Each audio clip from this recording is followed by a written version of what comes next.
Hello, I'm Joey Lombardi, and in this video we're going to talk about how to do more effective presentations. I am not an expert on presentations. I'm a person who was fortunate enough to have done quite a few presentations in a corporate setting in my life, and I'm also fortunate enough to manage a team of people. This video is for that team, but I'm putting it in a public forum so other people may benefit from the information I am sharing. So use it or don't, I won't be offended.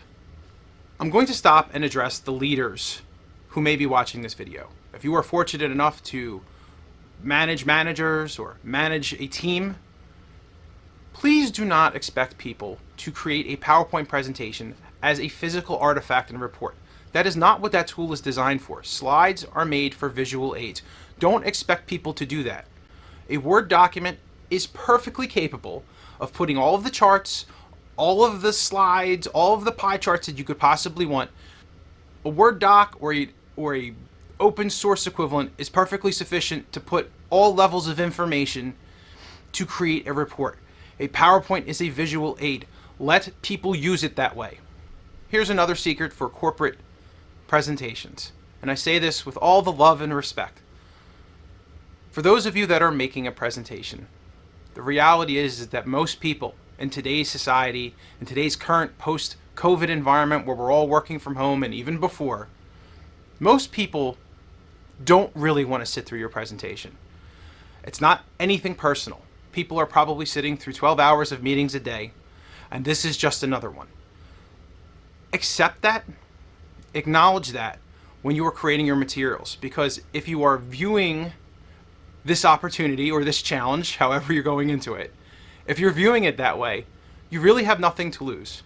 And you should try to make this conversation to the best of your abilities and to the best of your corporate environment and culture.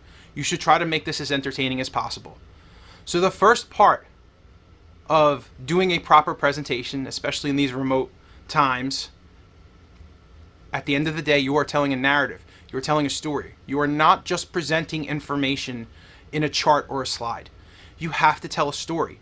And a story has a beginning, it has a setup, then it has the challenge that you are trying to overcome. Then you have the arc of actually overcoming the challenge, and then the final piece is the conclusion, or why everyone benefits from you or your team or whomever actually accomplishing what they're attempting to accomplish. So it's an intro, it's setting up the challenge or the problem, it's resolving the problem, and then explaining the benefits of that resolution. That is your narrative. That is the story that you should be trying to tell, regardless of what the presentation is and what you're trying to do. And if you tell it like a story, people will be entertained. And more importantly, people will remember the stuff that you're saying, which is exactly what you want. When people make presentations, especially if they're not super experienced doing it, people have a tendency of jamming a lot of information into those slides, into the conversation. Don't do that. People aren't going to remember it. You're going to overwhelm your audience. So keep it simple, keep it to a very clean narrative, highlight the biggest, most important facts. And that may be counterintuitive to what you have been coached to do in your organization, because again, I wish I can share one of the slides that I've used in the past, which are crammed full of information. Again, don't do that. And leaders, create a culture where you're not asking people to do that because it's wrong.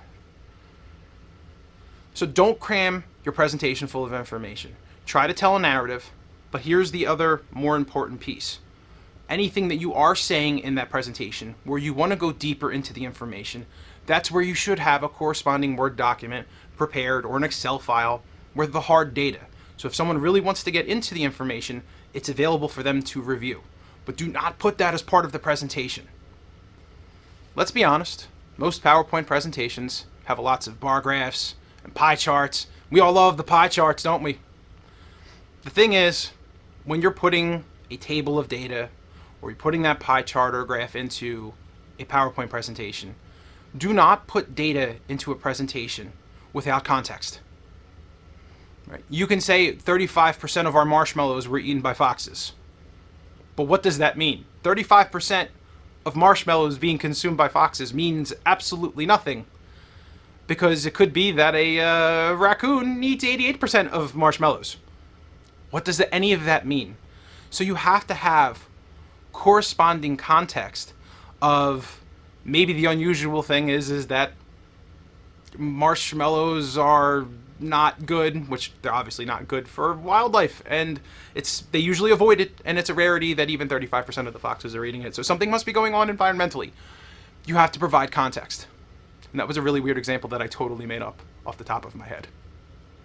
So I just mentioned providing data out of context. So I'm about to provide you with a statistic. Close to 65 zettabytes of data were currently produced from business areas last year in 2020. So all business companies and functions, they produced 65 zettabytes of data. Now you may be saying, what is a zettabyte? A zettabyte is 100, wait a minute. A zettabyte is a trillion gigabytes. A trillion gigabytes. So you may have right now, if you have a solid state hard drive on your computer, it might be 64 gigabyte. So zettabyte is a trillion gigabytes of information. And we created 65 zettabytes of information in 2020. I'm talking about business organizations.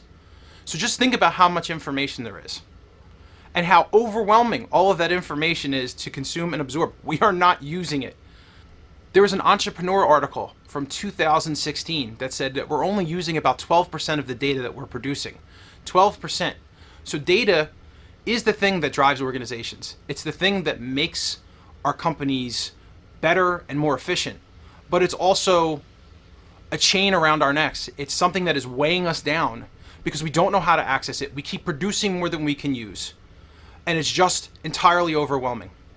And every time we make a presentation where we add to this 65 zettabytes of data, we are just overwhelming our audiences more. So we have to cut through the chatter, and we have to make the data that we are sharing with people easy to consume, easy to understand, and most importantly, you have to make it easy to make it actionable. People don't know what to do with the data we're giving them, so tell them what to do with it. So how do we make presentations better? Famed entrepreneur Guy Kawasaki has the 10-20-30 rule. Rule number 1, never more than 10 slides. Don't make it more than 10 slides. It's too much information. I love that. Number 2, 20 minutes. Never make the presentation more than 20 minutes, the actual physical presentation. And rule number 3, 30 point. 30 point font. That means the text is relatively big because, again, you are not making a report. You are not making a physical artifact. These are visual aids. So the text should be big. So you have to use screen real estate on the text, and you can't jam in a bunch of text. 30 point font at a minimum. 30 points. 10, 20, 30 rule. I love that, right? No more than 10 slides, ever. No more than 10 slides. And again, it goes back to my earlier point. Stop using PowerPoint as the report. It's not the report. It's a visual aid. So even 10 can be a lot. No more than 20 minutes because, again, you're going to lose people. And I'm going to add something to Guy's rule. 20-minute presentation. You may have 3 20-minute presentations in an hour. Don't do that. You're killing the people who are presenting. No one's going to remember all of that data. It's 3 different meetings worth of data, all crammed into 1 hour. No one's going to absorb anything.